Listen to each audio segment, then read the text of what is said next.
ఇక తెలంగాణలో గత ప్రభుత్వ హయాంలో సంచలనం సృష్టించిన ఫోన్ ట్యాపింగ్ కేసులో తవ్వే కొద్ది సంచలనాలు వెలుగులోకి వస్తున్నాయి.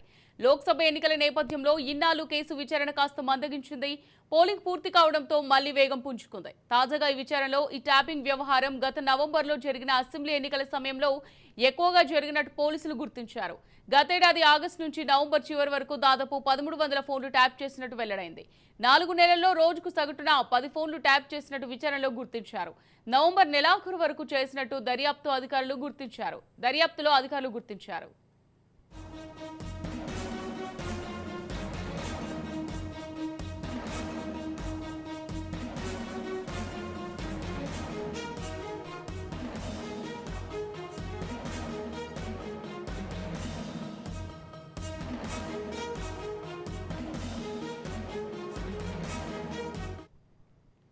ఇక అసెంబ్లీ ఎన్నికల్లో బీఆర్ఎస్ కు లబ్ధి చేకూర్చడానికి ఏఎస్ఐబి మాజీ ఓఎస్డీ ప్రభాకర్ రావు ఇదంతా సాగించినట్టు తెలుస్తోంది. ఎన్నికలు నవంబర్ 30న జరిగాయి. పోలింగ్ ముగిసిన వెంటనే ఫోన్ ట్యాపింగ్ కూడా ఆగిపోయింది. బీఆర్ఎస్ అభ్యర్థులపై పోటీ చేస్తున్న అభ్యర్థులను నియంత్రించడానికి ఇలా ఫోన్ ట్యాపింగ్ చేశానని తేలింది. అయితే చాలా చోట్ల విపక్షాల అభ్యర్థులకు చెందిన సొమ్మును ఫోన్ ట్యాపింగ్ ద్వారా జప్తు చేసినట్టు తెలుస్తోంది.